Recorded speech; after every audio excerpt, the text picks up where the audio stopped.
రాజ్యాంగ సృష్టికర్త, సంఘ సంస్కర్త, గొప్ప నాయకుడు, ఆదర్శవంతుడు, భారతరత్న బాబాసాహెబ్ అంబేద్కర్ గారి 133వ జయంతి సందర్భంగా ఈరోజు ఇక్కడ రావడం జరిగింది.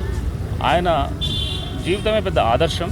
అంటే ఒక అంటరానితనం కులం నుంచి పుట్టి ఒక మనిషికి విలువని టైంలో పెద్ద చదువులు చదివి అంటరానితనాన్ని రూపుమాపి ప్రపంచంలోనే ఒక గొప్ప మేధావిగా ఎదిగి ఒక ఆదర్శమైనడు. అలాంటి గొప్ప వ్యక్తి బర్త్డే సెలబ్రేషన్స్ ఈరోజు మేము జరుపుకోవడం చాలా ఆనందకరం. ఆయన ఒక వర్గానికి చెందిన వ్యక్తి కాదు, సమాజానికి చెందిన వ్యక్తి. ప్రపంచంలోనే అతి గొప్ప వ్యక్తుల్లో, పవర్ఫుల్ పర్సనాలిటీస్లో ఒక పర్సనాలిటీ మన డాక్టర్ బాబాసాహెబ్ అంబేద్కర్ గారు.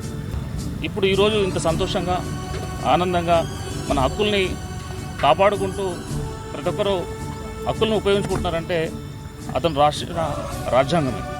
బాబాసాహెబ్ అంబేద్కర్ రాజ్యాంగం రచించారు కాబట్టి ఈరోజు ప్రతి ఒక్కరు, ప్రతి కులం, మతము తేడా లేకుండా సశ్యామలంగా భారతదేశంలో జీవించగలుగుతున్నారు.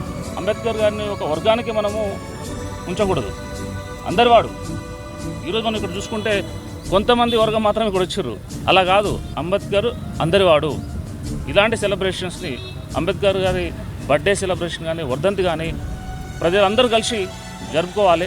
ప్రతి ఒక్క వర్గానికి చెందిన వ్యక్తి కాబట్టి మనం అందరము ఇలాంటి బర్త్డేని అందరం కలిసిమెలిసిగా సెలబ్రేట్ చేసుకోవాలనుకుంటున్నాము. అతను ఆదర్శంగా తీసుకోవాలనుకుంటున్నాము.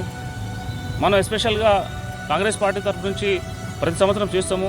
నాతో పాటు మా కార్యకర్తలు కూడా దీనిలో పార్టిసిపేట్ చేయడం చాలా సంతోషకరం.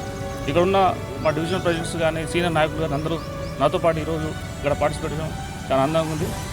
వన్స్ అగైన్ రాజ్యాంగ సృష్టికర్త డాక్టర్ బిఆర్ అంబేద్కర్ గారికి జన్మదిన శుభాకాంక్షలు. Thank you very much.